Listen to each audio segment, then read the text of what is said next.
আমি একজন বিধবা মহিলা। আমার বয়স এখন ৬৬ বছর। দীর্ঘদিন স্কুলে শিক্ষিকা করার পর এখন অবসর জীবন যাপন করছি। আমার একটাই ছেলে, নাম রাজু।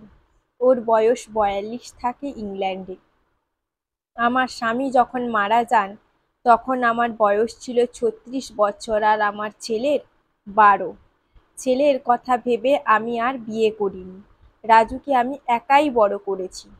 কখনো কোনো কিছুর অভাব বুঝতে দেইনি ওকে। সবসময় চেয়েছি ওর সব আবদার মেটাতে। ও যেন না ভাবে আমার বাবা থাকলে এই ইচ্ছেটা অপূর্ণ থাকতো না। ছেলেকে দেশের সবচাইতে ভালো স্কুল, কলেজ, বিশ্ববিদ্যালয়ে পড়িয়েছি। তারপরও উচ্চশিক্ষার সুযোগ পেয়ে ইংল্যান্ডে চলে গেল। সব খরচ একা হাতে সামলেছি। কারোর কাছে হাত পাতিনি আমি। এত কিছুর মাঝে নিজের দিকে একদম খেয়াল করার সুযোগ হয়নি। সবসময় সন্তানের সাফল্য দেখতে চেয়েছি। তার ভবিষ্যৎ উজ্জ্বল করাই ছিল আমার জীবনে একমাত্র লক্ষ্য। আমাকে সবাই সফল মা বলে। এই নিয়ে আমারও এক ধরনের চাপা গর্বও আছে। গত সপ্তাহে লাবণী নামে আমার এক পুরনো বান্ধবীর সাথে দেখা হলো। ওর ছেলে আকাশ আমার ছেলের সাথে একই স্কুলে পড়তো। আকাশের সাথে রাজুর খুব একটা মিল ছিল না। এর কারণ অবশ্য আমি সারাক্ষণ চাইতাম রাজু শুধুমাত্র যারা ভালো স্টুডেন্ট আর সবসময় লেখাপড়া নিয়ে কম্পিটিশন করে তাদের সাথেই মিশুক। তাতে করে পড়াশোনার প্রতি আরও বেশি মনোযোগী হয়ে উঠবে। মাঝে মাঝেই লাবণী বলতো, দেখ, আমরা দুজন কত ভালো বন্ধু, আর আমাদের ছেলেরা একই স্কুলে পড়ে, তারপরেও ওদের মধ্যে বন্ধুত্ব নেই। লাবণীর ছেলে আকাশ প্রত্যেক ক্লাসে এভারেজ পাশ করত। খেলাধুলায় খুব আগ্রহী ছিল আকাশ। সে স্কুলের সমস্ত এক্সট্রা কারিকুলার অ্যাক্টিভিটিজে অংশগ্রহণ করত। স্কুলে ওরাল ম্যাগাজিনের লেখা থাকতো, ছবি আঁকতো। এগুলো নিয়ে লাবণী খুশি ছিল। আমি মনে মনে হাসতাম, এগুলো দিয়ে কি হবে? লাবণীর কথা, আমার ছেলে তো আর ফেল করে না, সবাই তো আর ফার্স্ট হয় না।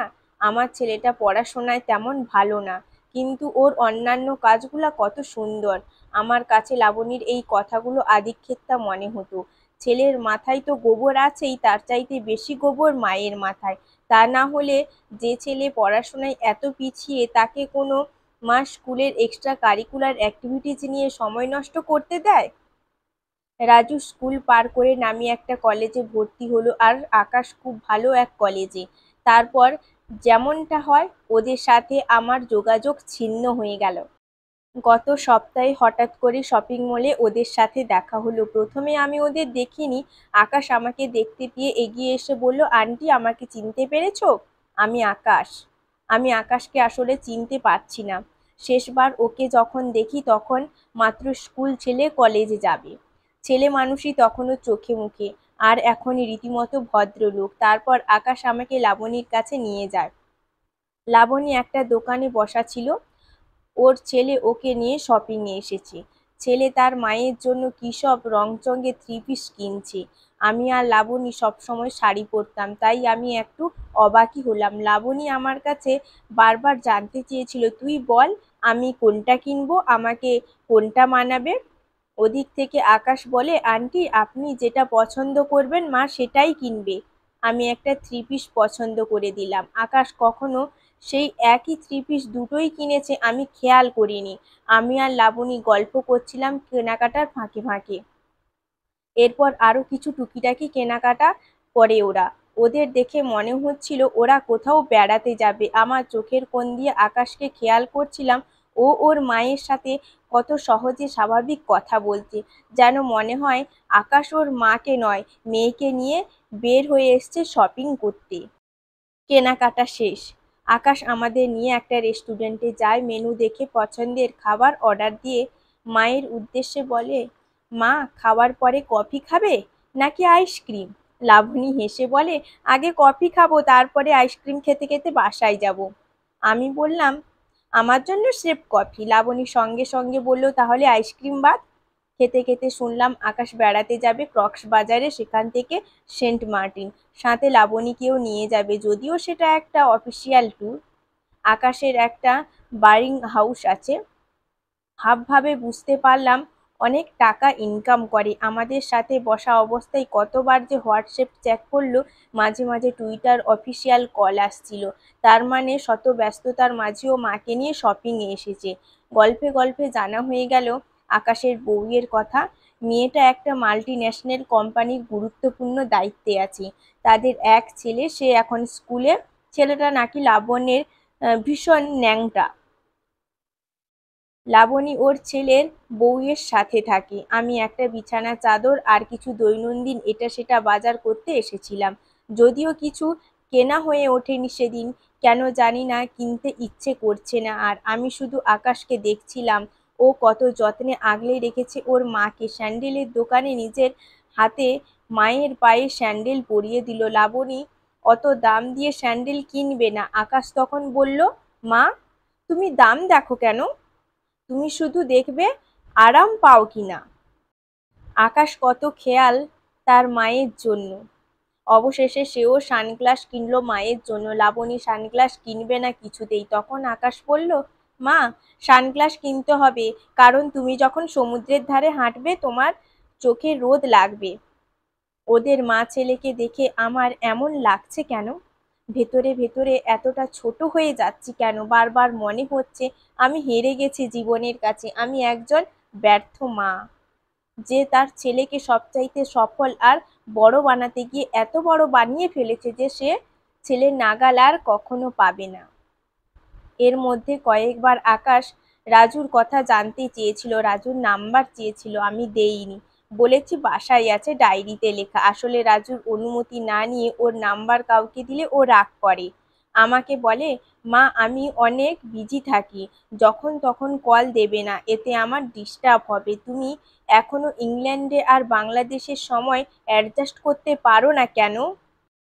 আকাশ আমাকে আমার বাসায় নামিয়ে দিল। বিদায় নেওয়ার সময় আমার হাতটা শপিংয়ের ব্যাগে দিয়ে বলল, আন্টি, এটা আপনার জন্য। আমি দেখলাম ঠিক লাবণীর মতো আমার জন্য একটা থ্রি পিস কিনেছে ও। আকাশ বলল, আপনারা দুই বান্ধবী একসময় একই রকম থ্রি পিস পরে বেড়াতে বের হবেন। আমি অনেক কষ্টে অশ্রু গোপন করলাম। আকাশ আরো বলল, আন্টি, আমার মোবাইল নাম্বারটা রাখুন, আপনার যখন খুশি কল করবেন, আমি এসে আপনাকে আমাদের বাসায় নিয়ে যাব। আমি তখন বললাম, তুমি তো বিজি থাকো। আকাশ সাথে সাথে জবাব দিল, আন্টি, আপনার জন্য আমি সব সময় ফ্রি আছি। তারপর আরো বলল, আপনি তো একা থাকেন, আপনিও তো চলে যান আমাদের সাথে কক্সবাজারে। আমার মায়ের একজন সঙ্গী হবে। আমি মনে মনে কতক্ষণ থেকে বলছি, লাবণী, আমাকেও নিবি তোদের সাথে কক্সবাজারে? আমি সমুদ্র দেখবো না, আমি শুধু দেখবো একজন ছেলে আর মায়ের কত আদর যত্ন করে তা। আমি আকাশকে বললাম, লাবণীর সাথে কতদিন পরে দেখা আমার। আমারও ভালো লাগবে তোমাদের সাথে বেড়াতে গেলে। কিন্তু রাজুকে তো বলতে হবে। আমি আজ রাজুর সাথে কথা বলে কাল তোমাকে জানাবো। লাবণী মনে হলো আমার কথা অবাক হলো। আমি এত সহজে ওদের সাথে যেতে রাজি হব এটাও ভাবতে পারিনি। লাবণী আমার হাত জড়িয়ে ধরে বলল, শিলা, প্লিজ চল, আমার অনেক ভালো লাগবে। তারপর ওরা চলে গেল। আমি আমার আলোহীন ঘরে ঢুকে আরো বেশি অন্ধকার দেখতে পেলাম। গতকাল রাতের বেলা রাজুর সাথে হওয়া কথাগুলো ভাবতে লাগলাম। বিয়েটা ও একা একাই করলো ইংল্যান্ডে, নিজের পছন্দের মেয়েকে। ইংল্যান্ড থেকে বাংলাদেশে আসা নাকি অনেক ঝুঁকি, তাই দেশে এসে বিয়ে করার প্রশ্নই নেই। আমি টেলিফোনে এদের কংগ্রেচুলেশন জানালাম। ওদের একটা মেয়ে হলো, এখন অনেক ছোট। বাংলাদেশের আবহাওয়া নাকি ওর সহ্য হবে না, তাই আসা যাবে না। এবছর আমার ইংল্যান্ডে যাওয়ার কাগজপত্র ঠিক করার কথা ছিল, কিন্তু গতকাল ও ফোন দিয়ে বলল এবার ছুটিতে ও ওর শ্বশুর বাড়ি সহ আমেরিকা যাবে বেড়াতে। ও আরো বলল, মা, আমরা সবাই চেষ্টা করব আগামী বছর আসার, তুমি মন খারাপ করো না।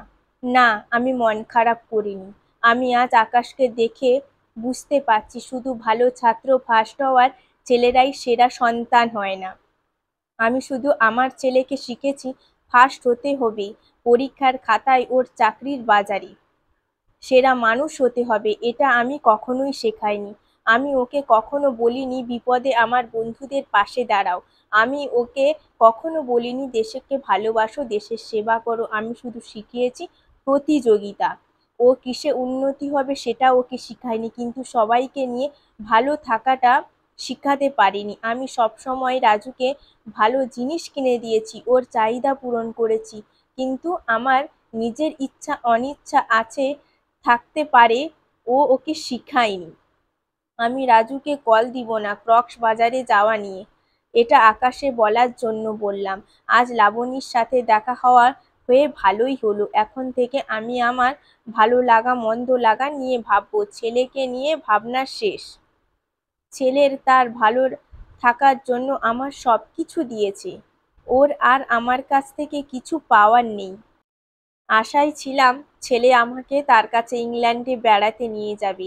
গত 2 বছর ধরে আমার চলার পথে টাকা থেকে একটু একটু করে জমিয়েছি ওদের জন্য কত জিনিস কিনবো বলে। এবার থেকে আমি আমার জীবনে ছোট্ট ছোট্ট চাহিদাগুলো পূরণ করব। বাঁচবো আর কটা দিন।